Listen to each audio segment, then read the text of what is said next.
You're probably wondering why I'm standing in the kitchen. Well, I thought it might be good to be near our new image of Martha, as she has a prominent role in today's gospel, from the Gospel according to John. We'll remember Martha and Mary and Lazarus, two sisters and a brother, who lived in Bethany outside of Jerusalem, from the passage in Luke's Gospel when Jesus was visiting them. I have a picture here.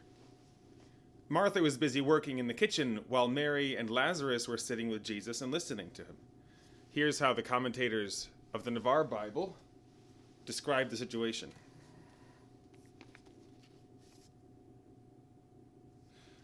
Martha was getting annoyed.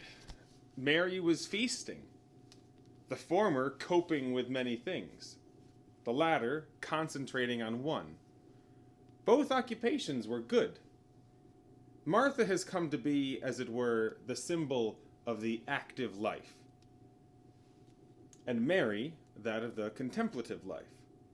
However, for most Christians, called as they are to sanctify themselves in the middle of the world, action and contemplation cannot be regarded as two opposite ways of practicing the Christian faith. An active life, forgetful of union with God, is useless and barren. But an apparent life of prayer, which shows no concern for apostolate and the sanctification of ordinary things, also fails to please God. The key lies in being able to combine these two lives without either harming the other.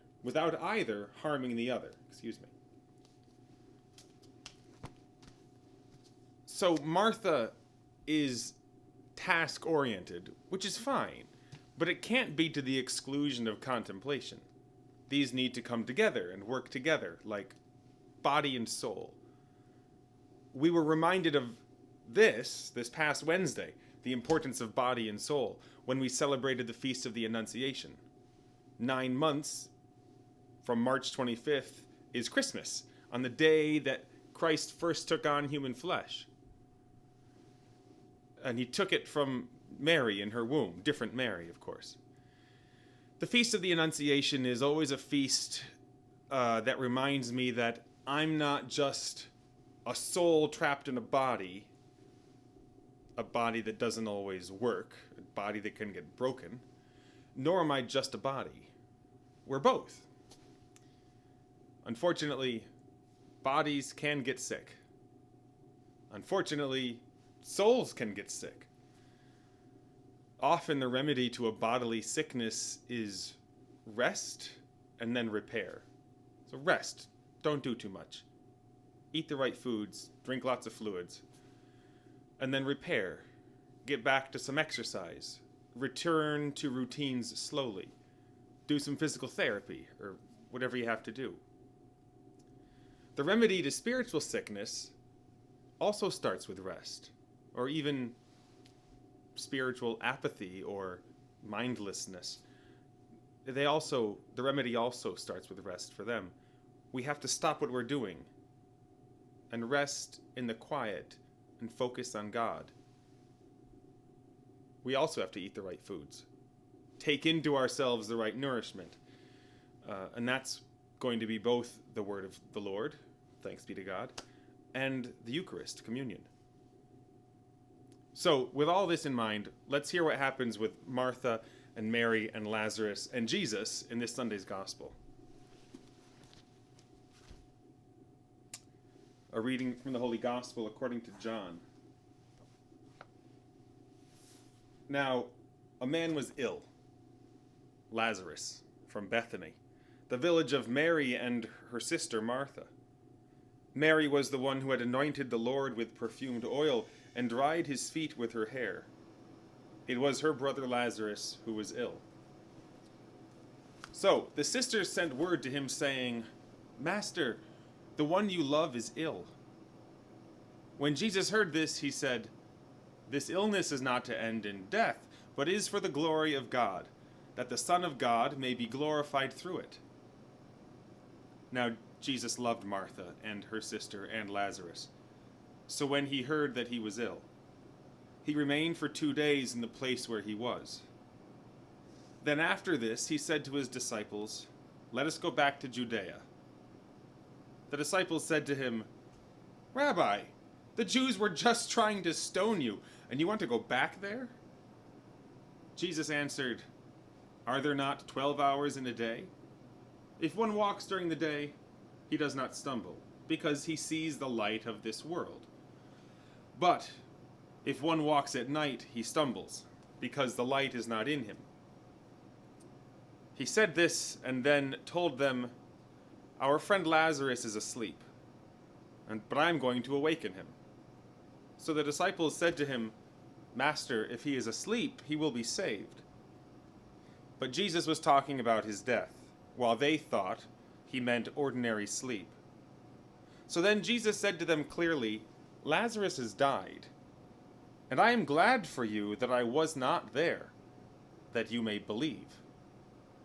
Let us go to him." So Thomas, called Didymus, said to his fellow disciples, "Let us also go to die with him." When Jesus arrived, he found that Lazarus had already been in the tomb for 4 days. Now, Bethany was near Jerusalem, only about 2 miles away. And many of the Jews had come to Martha and Mary to comfort them about their brother. When Martha heard that Jesus was coming, she went to meet him, but Mary sat at home. Martha said to Jesus, "Lord, if you had been here, my brother would not have died. But even now I know that whatever you ask of God, God will give you." Jesus said to her, "Your brother will rise." Martha said to him, "I know he will rise in the resurrection on the last day." Jesus told her, "I am the resurrection and the life.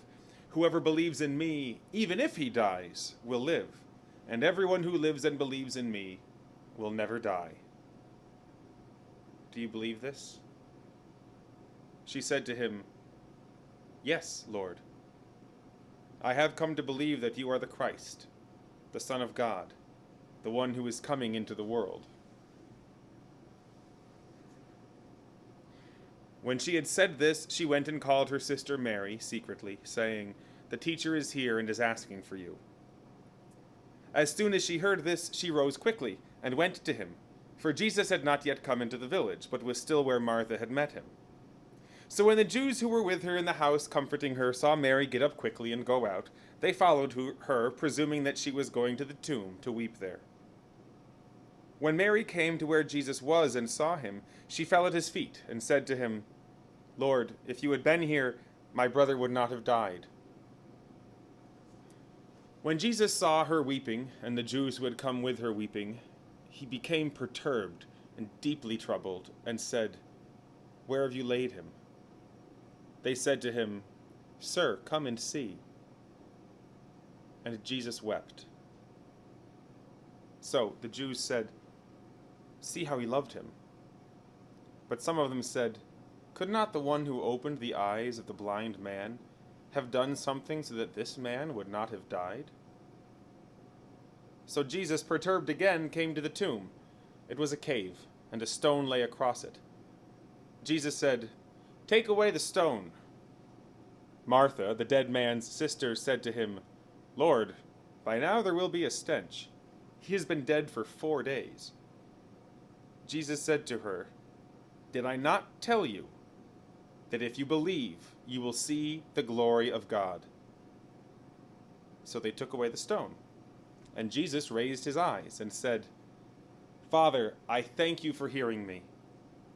I know that you always hear me. But because of the crowd here I have said this, that they may believe that you sent me." And when he had said this, he cried out in a loud voice, "Lazarus, come out!" The dead man came out, tied hand and foot with burial cloth bands, and his face was wrapped in a cloth. So Jesus said to them, "Untie him and let him go." Now many of the Jews who had come to Mary and seen what he had done began to believe in him. The Gospel of the Lord.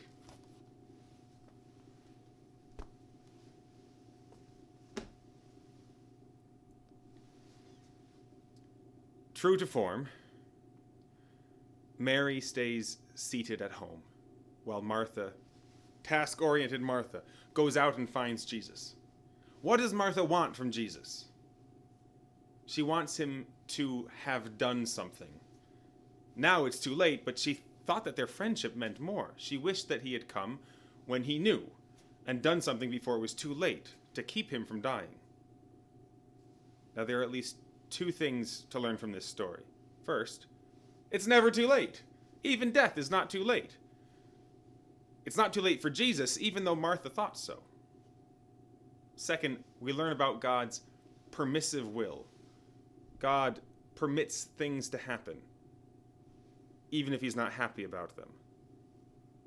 If he himself is going to deal with all the consequences of evil in the world, then we're going to have to deal with the consequences of evil also to some degree. So, if he stays away for a few days and allows the nature of disease to take its course, the glory of God will be revealed even more brightly. And it is. It's difficult, and it's sad, and it's a bit of tough love. John says Jesus loved these people. But in the end, Martha believes more fervently than she would have otherwise. Almost all of them do, who were there. Now, the reality is that all of these people eventually die earthly deaths, including Lazarus, for a second time. But it is with the clearer hope that death is not the end, and that life continues with our loving God. Life on earth, as important as it is not the most important thing, but rather belief, faith, and attaining the glory of God. Thanks to Olivia for providing the art for this week's bulletin.